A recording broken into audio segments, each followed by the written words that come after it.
So the game update for Battlefield 6 1.1.3.0 is now live within the game.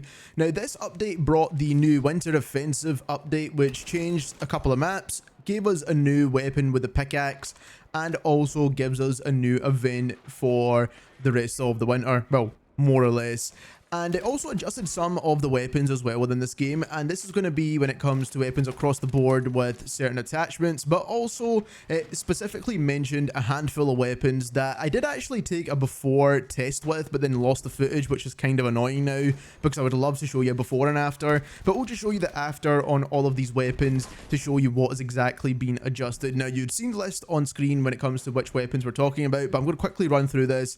So they reduced the recoil magnitude but increased the recoil variation on the M250 LMG, the NVO assault rifle, the RPKM LMG, the SG553R, which is a carbine, and the SOR 300SC, which is also a carbine as well. Now, effectively, what they wanted to do was reduce these weapons' effectiveness at long range, with the SG553R taking the most noticeable adjustment. Now, this is pretty important because some of these guns are actually pretty powerful inside the game, most notably the NVO and the RPK, and we're going to quickly just show you the afters in game just now. So when it comes to the M215, like I said, I wish I had that before and after to show you because this gun does feel like one of the worst in terms of that horizontal control. Now, if you tap fire it, you don't notice nearly as much, but if you're full autoing this gun, it is pretty hard to land your shots. Now, it wasn't ever an easy gun to use at range anyway, so I don't think you're really going to be using this gun without tap firing it in the first place, even before this update.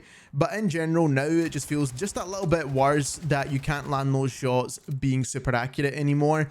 So this one does feel noticeably worse. Now, obviously you can, like I said, tap fire at range, and that will still be pretty decent because this gun does deal an insane amount of damage, and at close range, you won't notice a difference at all. Next up, we do have a gun that I have tons of experience with and that I've played a ton with, and that is the RPKM. Now, when it comes to tap firing this gun, it feels still super accurate. Full auto still feels not too bad. There is a little bit more sway than what I would expect, and if you are moving left and right, there seems to be a lot more deviation than before because this gun was a very accurate weapon before, but as you can see, you can still easily hit your shots at range without a problem at all. So you want to tap fire maybe a little bit more than you used to, but to be honest, this gun still feels really accurate at range without any issues whatsoever. So even though they did nerf this to some extent, maybe the nerf wasn't as much as they nerfed some of the other guns, and this one still feels really good out to range. Next up, we have another gun that I've used quite a lot since it's been added to the game, and that's the SOR 300SC.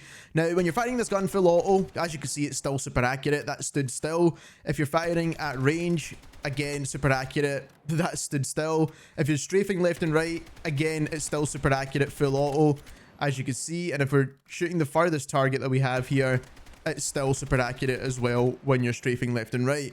Now, I'm not really too sure what the increased recoil wise of this weapon, because even tap firing this just feels really good as well, and it feels pretty much identical to what we had before. So there's not really much I think they changed on this weapon like whatsoever. Either the update didn't really go through for this one, or they didn't really adjust much at all, because this gun is still super accurate. So if you were using it for mid-range or as a sniper support or whatever, then you can continue to do that for this gun. The next gun is the NVO. Now, I just made a gameplay video before this update on the NVO, so if you want to go back on the channel and compare that recoil to this one, then you absolutely can. When it comes to tap firing this gun, especially stood still very accurate. It's a super accurate gun. If you're strafing left and right as well and you're firing full auto, it's still not too bad whatsoever. You can still hit your shots at a pretty decent range relative.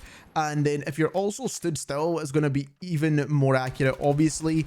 But there does seem to be a little bit more side-to-side deviation than maybe what I remember, but it doesn't feel, again, all that significant.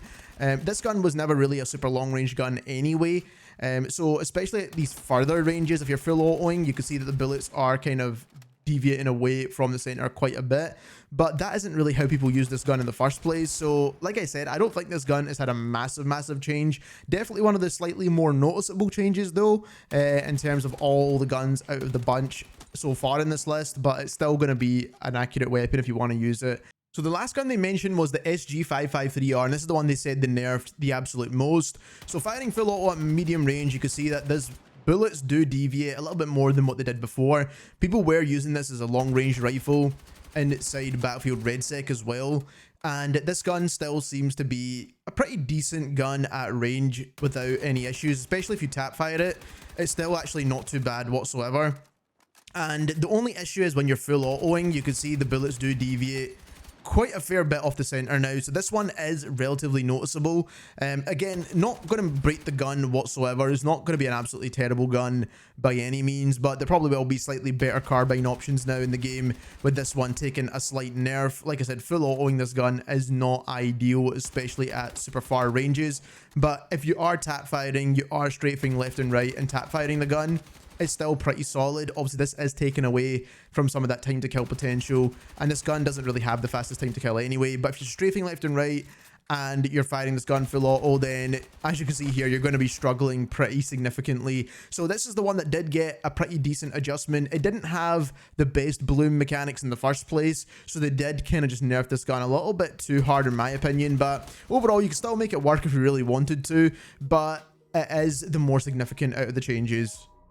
The last gun I want to quickly touch on is the Mini Scout, and this is a very popular sniper, and when it comes to the patch notes, it seems like a very insignificant change, right? We increased the minimum time between shots by 100 milliseconds on the Mini Scout to improve pacing and to reduce rapid fire inconsistencies. So this sounds like we're not getting much of a nerf, but when you actually look at the in-game stats from before and after, the rate of fires went from 51 rounds per minute all the way down to 47 rounds per minute, which is a very significant nerf, by the way, if you like playing this gun aggressively. Now, it's still the most aggressive sniper in the game, so if you do compare the fire rates, even with the new changes to the Mini Scout, it still works out as the fastest firing sniper in the game. But like I said, it's going to be very significant to what you were using before. So there we have it. Those are all the changes to the important weapons inside Battlefield 6 as well as RedSec, with the changes with the new update. If you enjoyed this video and you learned something new, don't forget to subscribe. We'll make sure for next time that we don't lose our footage for the before and after comparisons, because I do feel like that is important so you can see exactly what's changed. But like I said, subscribe for all of that, and thank you very much for watching.